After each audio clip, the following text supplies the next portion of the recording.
አሰላሙ አለይኩም ወራህመቱላሂ ወበረካቱ። ዛሬም እጅግ አስደናቂ በሆነ ታሪክ ተመልሰናል። ይህን ቪዲዮ እስከ መጨረሻው መከታተላችሁ እንዳትረሱ።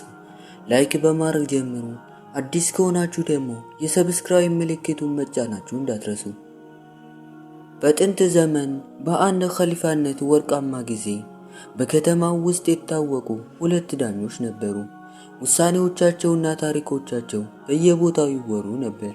ነገር ግን በእነዚህ ሁለት ዳኞች መካከል እንደ ሰማይና ምድር ያለ ትልቅ ልዩነት ነበር። አንደኛው በጥበቡ በብልህነቱና በፍትሃዊነቱ የታወቀ ሲሆን ሰዎችም እውነቱን ከመጋረጃ ጀርባ ቢሆን እንኳን ያያል ይሉት ነበር። የሰዎችን ተጽዕኖ ወይም ፍራቻ ፈጽሞ አይመለከትም ነበር። ሁለተኛው ዳኛ ግን መጥፎ ነበር። በበደልና በግፍ የታወቀ ሲሆን ለጠንካሮች ያደላል፣ ደካሞችን ደግሞ ይጨቁን ነበር። አንድ ቀን ኸሊፋው በቤተ መንግስቱ ተቀምጦ ሳለ ፊቱ ላይ የጭንቀት ምልክቶች ይታዩ ነበር። ከሚኒስተሮቹ አንዱ ቀርቦ ጠየቀው፣ የሙስሊሞች ኸሊፋ ሆይ ዛሬ ምን ሆነው ነው የሚያዝኑት? አላቸው።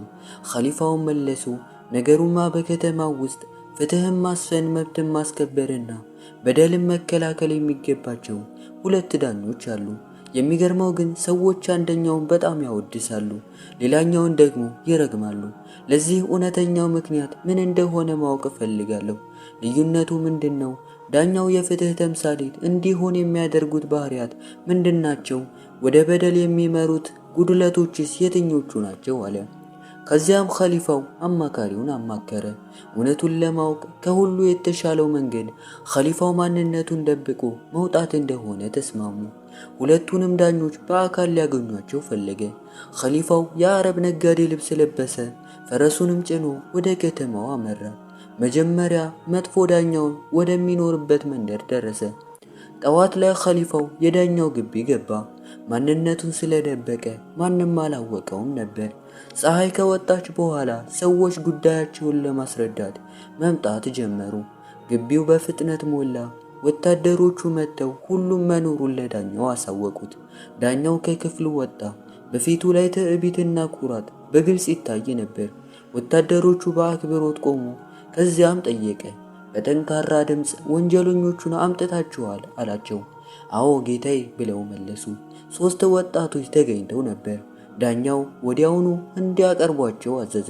3ቱ ወታደሮች እየጎተቱ አመጧቸው። ዳኛው ወደ እነሱ ተመለከተና በቁጣ ጮኸ፣ እነዚህን አጥፊዎች ስፈልጋቸው ነበር። እነዚህ በምድር ላይ ጥፋትንና ሁከትን በመዝራት ተወዳዳሪ የሌላቸው ክፉዎች ናቸው። በህብረተሰብ ውስጥ ምንም ነገር እንዳያደርጉ ራሳቸውን መቅላት አለብኝ አለ። ጥፋትን ከመዝራት ውጪ ሌላ ስራ የላቸውም። አሁን በእጄ ገብተዋል፣ ለሌሎች መማሪያ እንዲሆኑ እቀጣቸዋለሁ አለና በከፍተኛ ድምፅ አዘዘ። ጭንቅላታቸውን ወደ መሬት ተጫኑ፣ ከፊታቸውም ቆሙ። እያንዳንዳቸውንም 40 ጅራፍ ገረፏቸው። ቅጣቱ ካለቀ በኋላ እንዲህ ሲል አዘዘ፣ 3ቱንም ወደ እስር ቤት ክተቷቸው። ነገሩ ሊያበቃ ሲል ከታላላቅ ምሁራን መካከል ከ50 በላይ የሚሆኑ ወደ ግቢው ገቡ። ታማኝ ነጋዴዎችም አብረው ነበሩ። በመካከላቸው ሽማግሌዎችና ምሁሮች ነበሩ። ሁሉም በአንድ ድምፅ መሰከሩ፣ እነዚህ ወጣቶች ንጹህ ናቸው፣ ስነ ምግባራቸውም የጠራ ነው። ወታደሮችህ በስህተት ነው የያዟቸው፣ እባክህ ወዲያውኑ ፍታቸው አሉት። ዳኛው ግን በትዕቢቱ ቀጠለ። ከክብሩና ትዕቢቱ ውሳኔን አልቀይርም፣ ወደ እስር ቤቱ ሰዷቸው እንዲል አደረገው። ከዚያም ዳኛው ወደ ቤቱ ተመለሰ። በዚያው በመጣበት ትዕቢት ወደ ቤቱ ገባ። ኸሊፋው ይህንን ትዕይንት ሲመለከት ልቡ በሐዘን ተሞላ። በዳኛው ግፍ የተነሳ ቁጣው በረታ። ነገር ግን ቁጣውን ዋጥ አድርጎ በዝምታ ወደ ቤተ መንግስቱ ተመለሰ። በነጋታው ኸሊፋው እንደገና የነጋዴ ልብስ ለበሰ። ፈረሱን ጭኖ ወደ ሌላኛው መንደር አመራ፣ ፍትሃዊ ዳኛ ወደሚኖርበት መንደር። ከረጅም ጉዞ በኋላ የከተማዋ በር ላይ ሲደርስ አንድ ድሃ አየ። አንካሳ የሆነና ያረጀ የተቀደደ ልብስ የለበሰ ድሃ ነበር። ከፍተኛ ድህነቱ ያስታውቃል። ኸሊፋው አዘነለትና ከፈረሱ ወረደ። ጥቂት ገንዘብም በእጁ ላይ አኖረለት። ደሃውን በአድናቆት እያለቀሰ አመሰገነው። መርቆትም ተለየ። ኸሊፋው ወደ ፈረሱ ተመልሶ ለመሄድ ሲዘጋጅ ደሃው ልብሱን አጥብቆ ያዘው። አንተ ደግ ሰው ሆይ ውለታህን እንዴት እከፍላለሁ አለው። ኸሊፋውም በደግነቱ ተገረመና ተጨማሪ ገንዘብ ትፈልጋለህ ብሎ ጠየቀው። ደሃው ግን ፈገግ ብሎ አይ አለ። ጌታዬ ሆይ ልታደርግልኝ የምትችለው ትልቁ ውለታ እኔም ፈረስ ላይ አውጥተህ እስከ ገበያ ድረስ ብታደርሰኝ ነው አለው። ኸሊፋው ደሃውን ለጥቂት ጊዜ ተመለከተውና በከፍተኛ ርህራሄ እሺና ተቀመጥ አለ። ደሃው ከኸሊፋው ጀርባ ፈረሱ ላይ ተቀመጠ። ገበያ እስኪደርሱ ድረስ በዝግታ ተጓዙ። ሰዎች ተጨናንቀዋል። ነጋዴዎችን በስራቸው ተወጥረዋል። ገበያው መሃል ላይ ሲደርሱ ኸሊፋው በለሰለሰ ድምፅ እሺ ገበያ ደርሰናል፣ ጉዞዬን እንድቀጥል ውረድ አለው። ደሃው ግን ከመውረድ ይልቅ ኸሊፋውን ተመለከተው። ኸሊፋው ትርጉም ባለው እይታ ተመለከተውና ከፈረሴ ላይ ትወርዳለህ ሲል ጠየቀው። ደሃውም ይህ ሊሆን አይችልም፣ ይገርማል አለ። ኸሊፋው ምን እያልክ ነው? ይህ እኮ የኔ ፈረስ ነው። አንተን አዝዬን የመጣሁት ይህ ነው የደግነቴ ዋጋ አለ። አሁኑኑ ውረድ ሲል ጠየቀው። ደሃው በከፍተኛ ድምፅ ጮኸና ለሰዎች እንዲህ አለ፣ ይህ ሰው የኔን ደካማነት ተጠቅሞ ፈረሴን ሊነጥቀኝ ይፈልጋል። ፈረሴን አላቸው። ሰዎች በቦታው ተሰበሰቡና ኸሊፋውን ይወቅሱ ጀመር። የደሃውን ፈረስ ሊቀማ ይፈልጋል። ኸሊፋው በጣም ተገረመ። በቻለው መጠን ሊያስረዳቸው ሞከረ። የፈረሱ ባለቤት እሱ እንደሆነም አለ። ነገር ግን አንድ ሰው እያሾፈ አዎ ሁሉም ሌቦች አንተ እንደማልከው ነው የሚምሉት አለው። ኸሊፋው ንግግራቸውን ሲሰማ ሰዎች በትዕግስት ሲመለከቱት ቆይተው አንድ ሰው ወደፊት ቀረባልና በፈረሱ ከተጣላችሁ ወደ ዳኛው ሂዱ አላቸው። እውነተኛው ባለቤት ማን እንደሆነ የሚወስነው እሱ ብቻ ነው አላቸው። ኸሊፋው ወዲያውኑ እሺ አለ። ወደ ዳኛው ለመሄድ ዝግጁ ነኝ፣ መንገዱን አሳዩኝ አለ። ደሃውን በኩራት እኔም እሄዳለሁ አለ። ወደ ዳኛው ፈረሴን እንዲያስመልስልኝ ይሄዳለሁ። ዳኛው ለደሃው እንደሚፈርድ እርግጠኛ ነኝ አለ። ደሃው በልቡ ምናልባት እኔ ባለቤት አለመሆኔን አያውቅ ይሆናል፣ ዳኛው ፊት ደግሞ እምላለሁ አለ። ፈረሱ የኔ ነው፣ የምችለውን ሁሉ አደርጋለሁ፣ ይህንን ፈረስ ከኸሊፋው ቀማለሁ እያለ ኸሊፋውን ፈረሱን እየመራ ሳለ አንካሳው ደሃ ከጀርባ ተቀምጧል። ገበያው መጨረሻ ላይ ሲደርሱ አንድ ወተት ሻጭ አዩ። የደንበኛውን እጅ አጥብቆ ይዟል። ደንበኛውን በህመም ይጮሃል። በእጁ ላይ የተጠቀለለ ገንዘብ ነበረው። ሰዎችም በዙሪያቸው ተሰብስበዋል። ደንበኛው ልቀቀኝ፣ እያሳመምከኝ ነው እያለ ይጮሃል። ወተት ሻጩን በቁጣ መለሰ፣ ገንዘቤን እስክትመልስልኝ ድረስ አልለቅህም አለ። ደንበኛውም እያለቀሰ ይህ የኔ ገንዘብ ነው፣ እጄን ልቀቀኝ ይላል። ኸሊፋው ቀረብ ብሎ እውነታውን ለማጣራት ሞከረ። ወተት ሻጩም ይህ ሰው ቅቤ ሊገዛ መጣ አለ። የቅቤ ማሰሮ ሰጠሁት። ከዚያም 10 ዲናር እንድመነዝርለት ጠየቀኝ። ኪሴን ስከፍት ገንዘቤን በሙሉ ነጥቆ ሊሮጥ ሲል እጁን ያስኩት አለ። ደንበኛው ግን ውሸት ነው አለ። ለቅቤው ክፍያ ለመፈጸም ከኪሴ ገንዘብ አወጣው።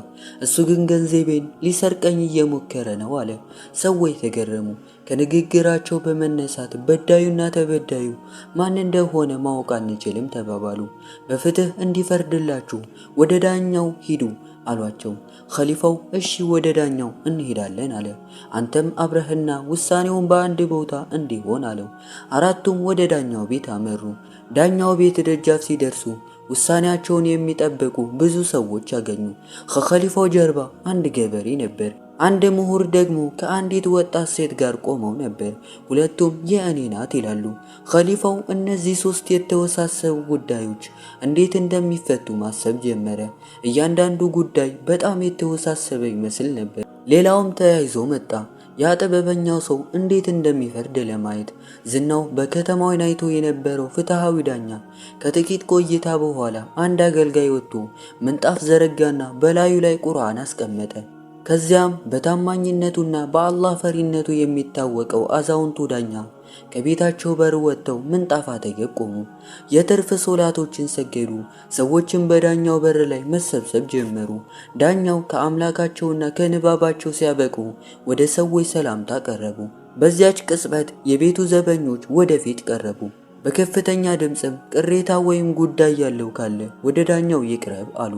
መጀመሪያ ምሁሩና ገበሬው ከሴት አገልጋይዋ ጋር ገቡ። ከዚያም የወተት ሻጩ አንዱን ሰው እጅ ይዞ ገባ። ገዢው በነጋዴ ልብስ ተለውጦ የነበረው ኸሊፋውና ያ ምስኪን አንካሳ ሰው በመጨረሻ ገቡ። ዳኛው ሲያያቸው ወደ ወተት ሻጩ በመገረም ተመልክተው ይህ ምንድነው አሉ። ለምንድነው የዚህን ሰው እጅ ያስከው አሉት። የወተት ሻጩ ታሪኩን በትህትና ተረከ። ገዢውም ሊናገር ሞከረ። ዳኛው ግን በጥብቅና በለሰለሰ ድምጽ ካልተጠየቅክ በቀር አትናገር አሉ። የወተት ሻጩ ንግግሩን ሲጨርስ ዳኛው የወተት ሻጩን የይግባኝ ጥያቄ የሚያረጋግጡ ምስክሮች አሉ፣ እጁን መያዜ ይበቃኛል፣ ከዚህ በላይ ምስክር ምን ያስፈልጋል አለ። ከዚያም ዳኛው ወደ ገዢው ዞሩ። አንተስ መብትህን የሚያረጋግጥ ምስክር አለ አሉት። ገዢውም ገንዘቡ በእጄ ነው፣ ምስክር ምን ያደርግልኛል አለ። ከዚህ በኋላ ምስክር የት ይገኛል ጌታዬ ዳኛ? ዳኛውን በጥንካሬ ሁለታችሁም ገንዘባችሁን እዚህ አስቀምጡ አሉ። ነገ ወደ እኔኑና ውሳኔን እሰጣለሁ አሉ። እያንዳንዳቸውም ገንዘባቸውን በዳኛው ጠረጴዛ ላይ አስቀመጡ። ከዚያም ሄዱ። ዳኛው ወደ ምሁሩ፣ ወደ ገበሬውና ወደ ሴት አገልጋዩ ዞሩ። አሁን ደግሞ የእናንተ ጉዳይ ምንድነው አሉ። ምሁሩ በትህትና ጌታዬ ይህችን አገልጋይ ከ1 ዓመት በፊት ገዛኋት አለ፣ በቤት ሥራ እንድታግዘኝ። ዛሬ ግን ይህ ገበሬ የኔ አገልጋይ ናት ይላል አለ። ትናንት ማታ ከቤቱ እንደጠፋች ይናገራል። ዳኛው የገዛሃት መሆኑን የሚያሳይ ደብዳቤ ወይም ሰነድ አለ ብለው ጠየቁት። ምሁሩም አይ ከገበሬ አይደለም የገዛኋት ከመንገድ ኃላፊ ሰው እንጂ ምንም ሰነድ አልሰጠኝም አለ። ዳኛው አገልጋይ መሆኗን የሚመሰክር ሌላ ምስክር አለ አሉት። ምሁሩ አዎ ባለቤቴ ልትመሰክር ትችላለች አለ። ዳኛው በለሰለሰ ሁኔታ የሚስትህ ምስክርነት ተቀባይነት የለውም፣ ምክንያቱም ለአንተ ስለምትመሰክር ነው አሉ። ፍትህ የሚቆመው በገለልተኛ ምስክርነት ላይ ብቻ ነው አሉና ወደ ገበሬው ዞሩ። በጥንቃቄም አንተስ ይህች አገልጋይ ያንተ መሆኗን የሚያሳይ ሰነድ አለ አሉት። ገበሬው እኔም የለኝም አለ። ከመንገድ ኃላፊ ገዛኋት እንጂ ምንም ሰነድ አልሰጠኝም አለ። ዳኛውን ጠየቀ። አገልጋዩ ያንተ መሆኗን የሚያረጋግጥ ምስክር አለ አሉት። ገበሬውም አገልጋዩን ራሷን ጠይቋት እውነቱን ትነግራችኋለች አለ። ዳኛውን በቁም ነገር እንዲህ አሉ። አገልጋይ ነፃ ስላልሆነች ምስክርነቷ ተቀባይነት የለውም። ምስክርነቷ ቢቀበል እንኳን ፍርድ አይሰጥም። በአንድ ምስክር ብቻ አይፈረድም። ምሁሩም ሆነ ገበሬው ምስክር ማቅረብ ባልቻሉ ጊዜ ዳኛው አገልጋዩን እዚህ ተውልኝና ነገ ተመለሱ፣ በጉዳዩ ላይ መክሬ እውነተኛው ባለቤት ማን እንደሆነ ማን እንደዋሸ ፈርዳለሁ አሉ። ምሁሩና ገበሬው አገልጋዩን በፍርድ ቤት ትተው ወጡ። ከዚያም ዳኛው በነጋዴ ልብስ ተለውጦ የነበረውን ኸሊፋውንና ያ ምስኪን ሰው ተመለከቱ። ዳኛው እሺ አሁን ደግሞ የእናንተ ጉዳይ ንገሩኝ አሉ። ኸሊፋው ታሪኩን በስነ ስርዓት ተረከ። በመንገድ ላይ ያንን ምስኪን ሰው አግኝቶ እንዴት እንደራራለት ነገረ። ጥቂት ድርሃም እንደሰጠውና በፈረስ ላይ እንዲጭነው ስለጠየቀው ፈቃደኛ መሆኑን ተናገረ። ወደ ከተማው ገበያ ሲደርሱ ግን ያ ምስኪን ሰው ፈረሱን ተቆጣጠረው። የእኔ ነው ብሎም ተከራከረ አለ። ኸሊፋው ንግግሩን ሲጨርስ ዳኛው ወደ ምስኪኑ ሰው ዞሩ። አንተስ ምን ትላለህ አሉት። ምስኪኑ ሰው የኸሊፋውን ንግግር በሙሉ ካደ። ይህ ሰው በጉልበቱና በሀብቱ ይኮራል አለ።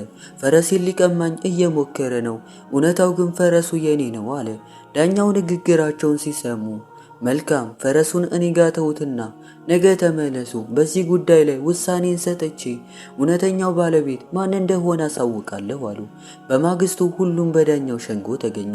ዳኛው መጀመሪያ ለወተት ሻጩ ገንዘብህን ውሰድና ወደ ራስህ ተመለስ አሉ። ከዚያም ወደ ገዢው አመልክተው ይህን አታላይ 30 ግርፋት ግረፉት አሉ። እንደዚህ አይነት ስራ ደግሞ ከደገመ እሰሩት አሉ። ከዚያም ወደ ምሁሩ ዞረው አገልጋይህን ውሰድ አሉ።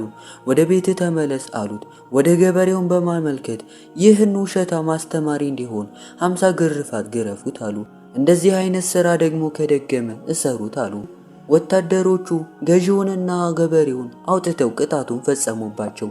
ከዚያም ዳኛው አሁንም በነጋዴ ልብስ ለብሶ የነበረውን ኸሊፋውን ተመለከቱ።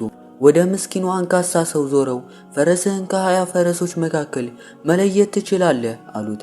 ኸሊፋው በራስ መተማመን አዎ ፈረሴን በእርግጠኝነት አውቀዋለሁ አለ። ምስኪኑም እኔም በራስ መተማመን ከ1000 ፈረሶች መካከል መለየት እችላለሁ አለ። ዳኛው ከመቀመጫው ተነሱ። ከእኔ ጋኑ አላቸው። ወደ ፈረስ በረቱ ወሰዳቸው። እዚያም ከ20 በላይ የታሰሩ ፈረሶች ነበሩ። ዳኛው ለምስኪኑ ሰው እዚህ ቆይ እኔ እስክጠራህ ድረስ አሉት። ኸሊፋውን ወደ ውስጥ አስገብተው ግባና ፈረስህን ለይ አሉት። ኸሊፋው ወደ በረቱ ገባ። ዙሪያውን ተመለከተና በቀጥታ ወደ አንዱ ፈረስ ሄደ። ጌታዬ ዳኛ ፈረሴ ይህ ነው አለ። ዳኛው በራሳቸው ምልክት ሰጥተው በጣም ጥሩ ውጭ ጠብቅ አሉና ምስኪኑን ጠሩት። አንተም ግባና ፈረስህን ለይ አሉት። ምስኪኑን ገባና ወደዚያው ፈረስ አመራ። ጌታዬ ዳኛ ይህ ፈረሴ ነው፣ ከብዙ ፈረሶች መካከል እንደምለየው አልነገርኳችሁም አለ። ዳኛው ፈገግ አሉና እንዲህ አሉ፣ አንተ ነጋዴ ፈረስህን ውሰድ፣ ያንተ ነው አሉት። ወታደሮቹንም ይህን ውሸታም 40 ግርፋት ግረፉት ብለው አዘዙ። ደግሞ እንዲህ ያለ ሥራ ከደገመ እሰሩት አሉ። ውሳኔው ወዲያውኑ ተፈጸመ። ኸሊፋው ተገርሞ ዳኛውን ጠየቀ፣ ዳኛ ሆይ ፈረሱ የኔ መሆኑን እንዴት አወቁ? ዳኛውን ፈገግ ብለው መለሱ፣ ይህ የልምድና የትዕዝብት ጉዳይ ነው አሉ። ኸሊፋው ጌታዬ እንዴት ሲል ጠየቀ።